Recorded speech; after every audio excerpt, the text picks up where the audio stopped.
Bonjour à tous, j'espère que tout le monde va bien. Je vais commencer la deuxième partie du catéchisme de Spirago. On avait fini la première partie avec l'espérance. Aujourd'hui, on va commencer sur les commandements de Dieu. Donc, commençons avec un signe de croix. Au nom du Père, du Fils et du Saint-Esprit. Amen. J'avais déjà fait un petit aperçu de 30 vidéos dans la liste de rappel sur les commandements de Dieu. C'était juste une petite aperçu. Mais avec le catéchisme de Spirago, ça va faire beaucoup plus que 30 vidéos et ça va être plus intéressant et plus approfondi. Donc on commence. Point A. Les commandements de Dieu. Point 1. Quels sont les commandements ou les lois que Dieu nous a donnés?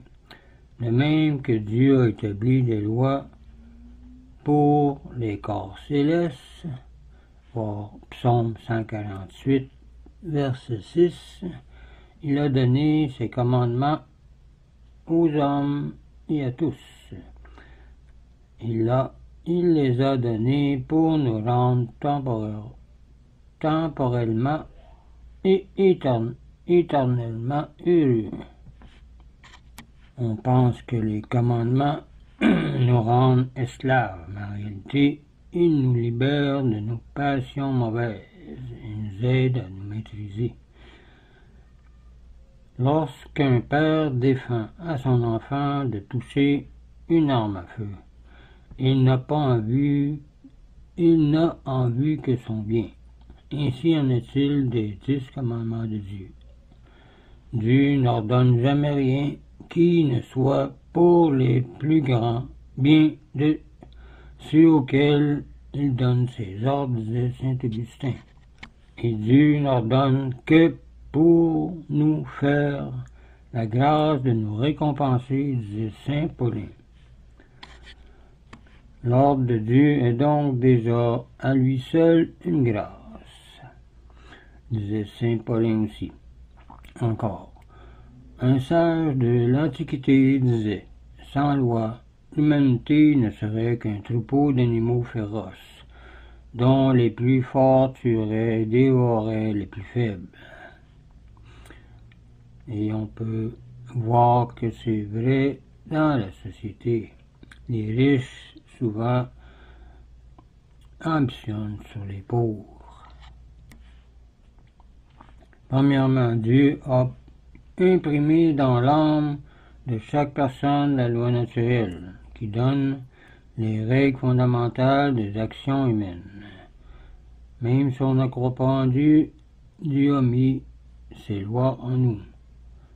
Un enfant qui n'a jamais entendu parler des 10 commandements de Dieu est malgré cela agité, honteux et perd son regard limpide et pur lorsqu'il a fait une mauvaise action, telle que mentir ou voler, etc., même s'il est très jeune. Il a donc conscience d'avoir mal agi. On peut même le savoir vers l'âge de 3 ans même. On remarque aussi un fait analogue chez un païen, qui, quoique n'ayant jamais rien entendu des 10 commandements de Dieu, se trouble et devient craintif dès qu'il a fait le mal. Par exemple, voler, tuer, etc., diffamer, etc. Lui aussi a le sentiment d'avoir commis une mauvaise action. Nous pouvons en conclure que le cœur de l'homme ou de la femme a en lui une loi naturelle que Dieu a mis. Cette loi n'est pas écrite, mais innée, naturellement, disait saint Ambroise. De même que l'hirondelle sait d'instinct comment elle doit construire son nid. De même, la personne sait qu'il doit agir raisonnablement, comme c'est marqué dans Romains 12, versets 1 à 3. Et vous pouvez lire jusqu'à 21 aussi. Saint Paul déclare que les païens connaissent par nature leurs devoirs et que Dieu au jugement les jugera selon cette loi naturelle. Voir Romains 2, versets 14 et 16 à 16. Ta loi, ô Dieu, est inscrite dans nos cœurs, et rien ne pourra la détruire, disait saint Augustin. Cette loi peut être obscurcie, par exemple, momentanément, mais non pas anéantie, disait Tertullien. Il n'existe personne qui n'ait la loi naturelle gravée dans son cœur. Il n'existe personne qui n'ait pas la loi gravée dans son cœur, disait Catherine de Romaine. La loi naturelle nous enseigne d'abord les règles morales les plus importantes, comme par exemple le culte de rendre à Dieu, les devoirs envers nous-mêmes et les parents, et l'obligation de ne pas faire aux autres ce que nous ne voudrions pas qu'ils nous fassent, etc. De ces règles de morale découlent comme conséquence nécessaire les 10 commandements de Dieu, comme la sanctification du sabbat accepté. La loi naturelle ne consiste donc pas dans une série de vérités rationnelles, mais dans un commandement divin, une volonté impérative de Dieu que notre raison nous fait connaître dans chaque cas spécial. Ce sentiment du devoir est la conscience, que nous verrons à la page 209.4, que je ferai bientôt en vidéo. Ceux-là donc se trompent, qui confondent la raison même avec la loi. Les hommes ayant par suite du péché oublié les principes de la loi naturelle, Dieu leur révèle encore une fois sa volonté. L'esprit des hommes et des femmes ayant été troublés et obscurcis par leurs nombreuses fautes et n'étant plus capables de distinguer le bien du mal, Dieu révéla, expliqua et compléta la loi naturelle. Dieu n'a donc pas établi une loi nouvelle, mais plutôt complété celle qui existait déjà, disait Catherine Romaine. Quelle reconnaissance ne devons-nous pas à Dieu de nous avoir manifesté sa volonté doublement, disait Catherine de Romaine encore. Deuxièmement, Dieu révéla des lois particulières, les 10 commandements et les 2 commandements de l'amour, pour rappeler, expliquer et compléter la loi naturelle. Dieu révéla des lois, c'est-à-dire qu'il parla aux hommes et à tous, et leur manifesta sa volonté, comme on le voit dans les rapports de Dieu avec Moïse et la promulgation de la loi au Sinaï. À la loi révélée appartiennent. Donc, à la loi révélée appartiennent premièrement la loi anté-mosaïque que Dieu donna à Noé et à Abraham. À Noé, Dieu défendit de manger de la viande contenant du sang. Voir Genèse chapitre 11. À Abraham, Dieu ordonna la circoncision. Voir Genèse 17, verset 11. Deuxièmement, la loi mosaïque que Dieu donna aux Juifs par Moïse, à celle-ci appartient premièrement le décalogue, deuxièmement les lois rituelles, troisièmement les lois civiles des Juifs. Donc la loi mosaïque, premièrement les 10 commandements de Dieu ne furent pas abolis par Jésus-Christ, ainsi qu'il le dit lui-même dans Saint Matthieu 5, verset 17, mais seulement perfectionnés. Et deuxièmement, les lois rituelles concernant les offrandes, le temple, etc. furent abrogées à la mort de Jésus-Christ, décision du Concile de Jérusalem, parce que ces usages de l'Ancien Testament n'étaient que des figures du Sauveur Jésus-Christ. Les messagers deviennent inutiles quand celui qui est annoncé est présent, disait Saint Léon le Grand. Et troisièmement, les lois réglant la relation civile des Juifs entre eux n'étaient applicables qu'à eux.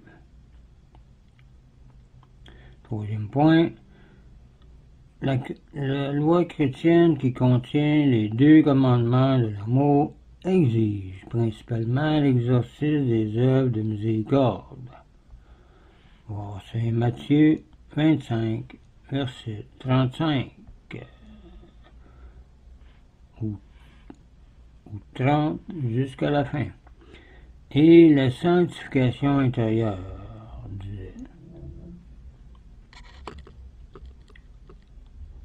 Et dans Saint Jean 4, 24, il est dit qu'il faut adorer Dieu en esprit. Aussi, tandis que la loi judaïque attachait plus d'importance aux œuvres et aux cérémonies extérieures. Mais il faut adorer Dieu en esprit, disait Jean 4, verset 24. Et pas juste avoir des dessins juste de l'extérieur ou de ce monde. La loi mosaïque est gravée sur des tables de pierre, tandis que les 2 commandements de la charité sont gravés dans nos cœurs par l'Esprit Saint. Voir Hébreux 8, verset 10. C'est-à-dire que le Saint-Esprit éclaire notre intelligence afin de nous faire connaître ces 2 commandements et fortifier notre volonté afin de nous les faire observer par sa grâce ou par la participation à sa grâce. Les lois d'autrefois étaient imparfaites. Voir Hébreux 7, verset 19. Celle du Christ est parfaite, parce qu'en observant, les hommes atteignent le but le plus élevé, celui de l'éternité bienheureuse. La loi nouvelle fut donnée aux hommes par le Fils de Dieu lui-même,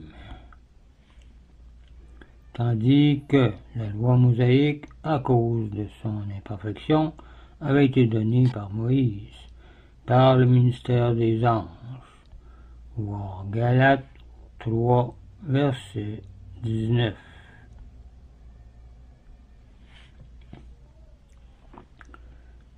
Troisième point. Dieu nous donne encore des lois par ses représentants sur la terre et les autorités religieuses et civiles.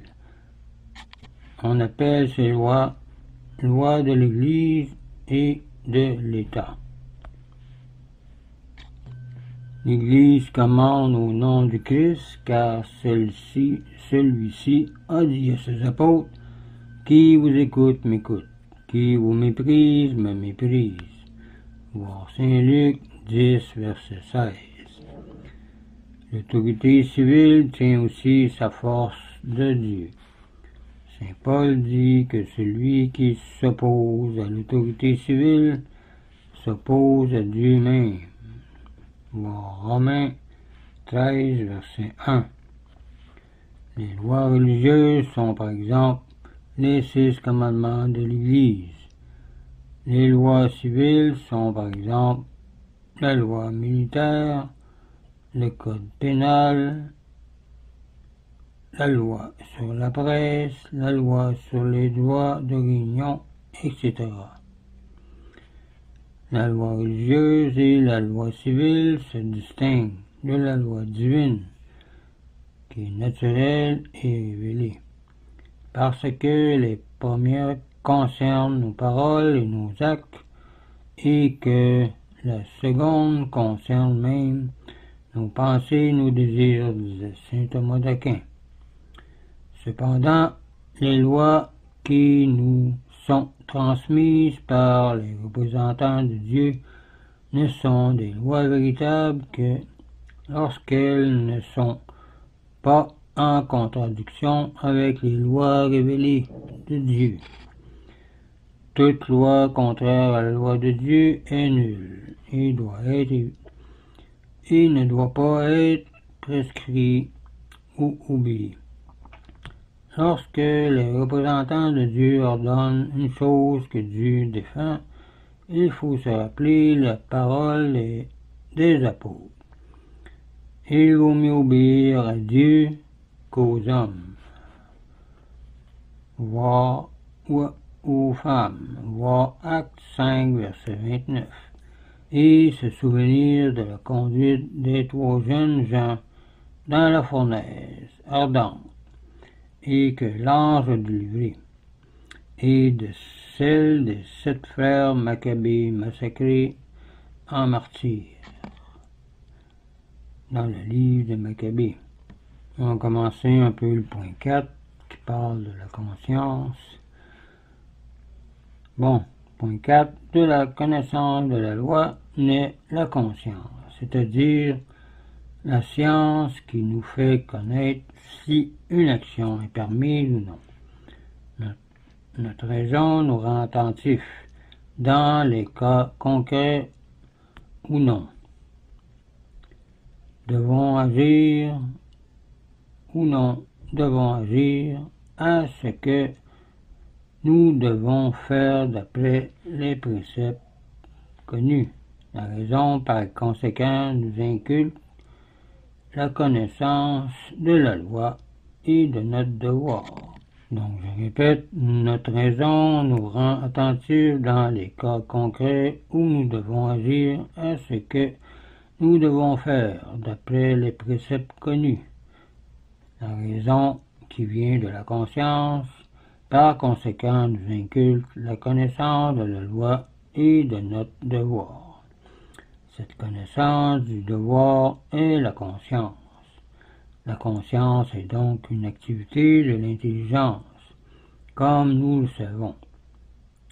Elle pousse aussi puissamment notre volonté au bien. Et parce que notre conscience nous rend attentifs à la volonté de Dieu, des saints nombreux l'ont appelée la voix de Dieu. La conscience est la voix de Dieu, en qui se manifeste comme législateur et comme juge, disait saint Thomas d'Aquin.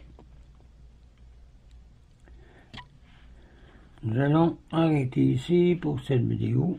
La prochaine fois, on continue encore sur la conscience et on pourra dire que la conscience se révèle de la manière suivante. Avant l'action, elle avertit et encourage. Après l'action, elle tranquillise ou trouble, suivant que l'action a été bonne ou mauvaise. Donc, je vous laisse là-dessus, je vous dis au revoir et union prière.